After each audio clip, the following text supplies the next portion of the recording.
क्या आप विश्वास करेंगे कि कचरे के क्या ढेर बात से है। एक पूरा का पूरा जंगल खड़ा हो सकता कचरे से है? देखो, जी हाँ, पूरा कचरा। जंगल खड़ा हो इमेजिन सकता है, कीजिए क्या बात है। एक ऐसी जगह जहाँ हजारों ट्रक हजारों भरकर ट्रक। इंडस्ट्रियल वेस्ट फेंका बात है, गया। अच्छी बात लोगों है ने ये इसे पॉल्यूशन माना, इसके खिलाफ कोर्ट में केस किया और प्रोजेक्ट को बंद करवा दिया। प्रोजेक्ट ही बंद सबने करवा सोचा दिया। कि यह एक भयानक गलती थी, लेकिन फिर कुछ ऐसा हुआ जिसने दुनिया भर के साइंटिस्ट्स को हैरान कर दिया।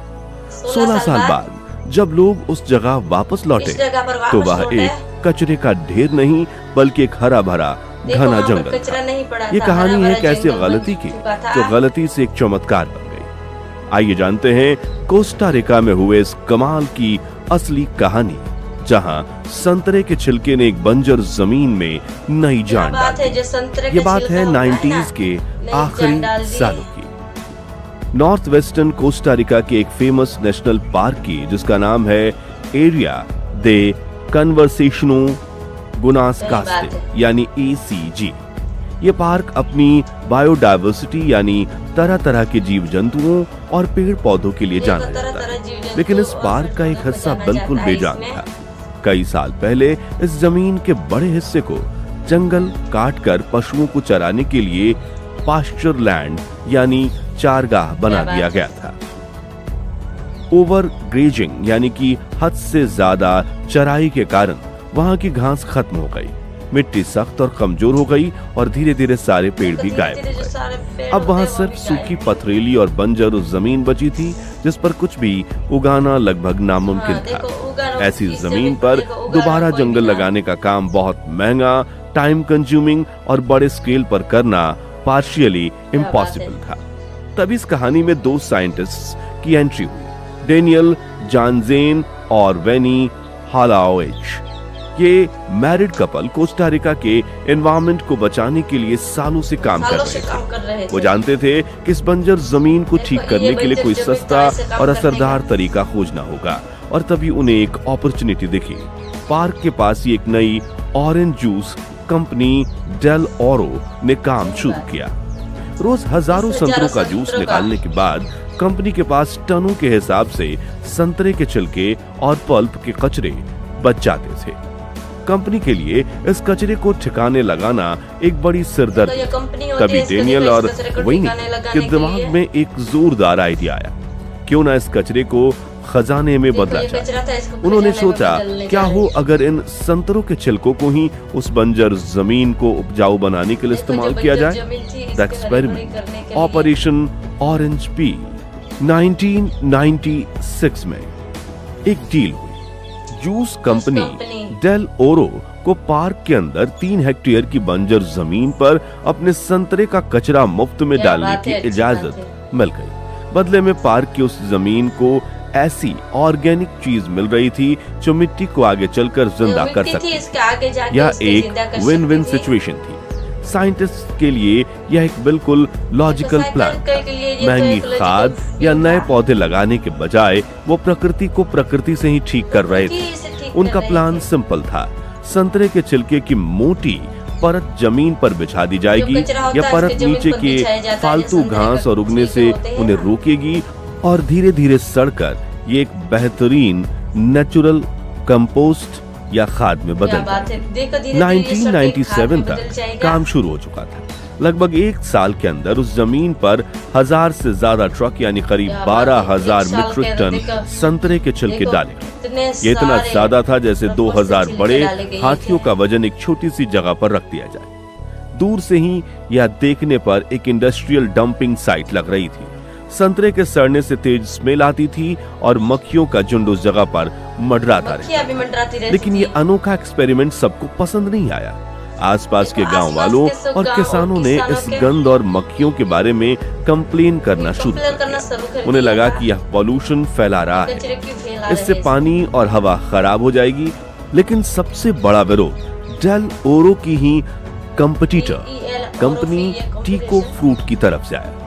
टीको फ्रूट ने कोर्ट में एक लॉ सूट फाइल किया। उन्होंने आरोप लगाया कि डेल ओरो एक नेशनल पार्क को गंदा कर रही है और एनवायरनमेंट को नियम तोड़कर बर्बाद कर रही है। असलियत में यह एक बिजनेस की लड़ाई थी। डेल ओरो को अपना कचरा आसानी से फेंकने की जगह मिल गई थी, जिससे उनके पैसे बच रहे थे। इस विवाद ने मीडिया का ध्यान खींचा और 1998 में कोर्ट ने टीको ग्रुप के पक्ष में फैसला सुनाया। कोर्ट ने प्रोजेक्ट को तुरंत रोकने का आदेश दिया और बस यह एक्सपेरिमेंट अचानक से खत्म हुआ। प्रोजेक्ट बंद होने के बाद उस जगह को ऐसे ही छोड़ दिया गया, ना कोई देखने आया, ना कोई रिसर्च। धीरे धीरे दुनिया इस संतरे के छिलकों वाले किस्से को भूल गई। सबने इसे एक फेल्ड एक्सपेरिमेंट मान लिया। साइंटिस्ट भी अपने दूसरे प्रोजेक्ट में बिजी हो गए। उस जमीन पर सड़ते हुए संतरे कुदरत के हवाले थे, लेकिन उस सड़ते हुए कचरे के नीचे कुदरत अपना काम चुपचाप कर रही थी। एक ऐसा बदलाव हो रहा था जिसके बारे में किसी ने सोचा भी नहीं था। फिर 16 साल बाद 2013 में टिमोथी थियोर नाम के एक स्टूडेंट ने पुराने रिसर्च पेपर्स पढ़ते हुए इस प्रोजेक्ट के बारे में जाना। उसे ये बात अजीब लगी कि प्रोजेक्ट बंद होने के बाद कोई उस जगह को चेक करने गया कि नहीं। उसने डेनियल और विनी से कांटेक्ट किया और तीनों ने मिलकर उस पुरानी जगह को ढूंढने का फैसला किया। लेकिन उस जगह को ढूंढना बहुत ही मुश्किल था। पुराने निशान मिट चुके थे और लैंडस्केप पूरी तरह से बदल चुका था। जब आखिरकार उन्होंने उस 3 हेक्टेयर की जमीन को ढूंढा तो उनकी आंखें खुली की खुली रह गईं। वहाँ कोई बंजर जमीन नहीं थी। वहाँ ऊंचे ऊंचे पेड़ थे, बेलें उनके तनों से लिपटी हुई थी और जमीन पर हरी घास, चिड़ियों की चहचहाहट और कीड़े मकोड़ों की आवाज से वो जगह गूंज रही थी। सूनी पड़ी बंजर जमीन एक जिंदा सांस लेते हुए जंगल में बदल चुकी थी। ये देखकर टीम ने एक फॉर्मल स्टडी की। उन्होंने उस जमीन का कंपैरिजन पास की ऐसी ही जमीन से किया जहां छिलके नहीं डाले गए। नतीजे हैरान करने वाले थे। संतरे के छिलके वाली जमीन पर बायोमास यानी पेड़ पौधे पत्तियों का कुल वजन 76% ज्यादा था। मतलब कंट्रोल प्लॉट के मुकाबले यहाँ लगभग 3 गुना ज्यादा ग्रोथ हुई। और यह सब बिना किसी सिंचाई, बिना नए पौधे लगाए और बिना किसी देखभाल के हुआ था। आखिर ऐसा हुआ कैसे? इसके पीछे 3 मुख्य कारण थे। पहला, घास खत्म। संतरे के छिलकों की मोटी परत ने नीचे अग्रेसिव इनवेसिव घासों को खत्म कर दिया था, यानी उसे उगने नहीं दिया। इससे नए पौधों को बढ़ने का मौका मिला। दूसरा, मिट्टी को पोषण। जैसे जैसे छिलके सड़ते गए वे एक रिच कॉम्पोस्ट बन गए। इससे मिट्टी में नाइट्रोजन, फास्फोरस जैसे जरूरी न्यूट्रिएंट्स की मात्रा बहुत बढ़ गई। तीसरा, परफेक्ट फाउंडेशन। इस उपजाऊ मिट्टी ने नए बीजों को पनपने के लिए एक परफेक्ट एनवायरनमेंट तैयार किया। पक्षियों और जानवरों द्वारा लाए गए बीज यहाँ आसानी से उगते। कोस्टा रिका की ये कहानी हमारे लिए एक बहुत ही बड़ा सबक है।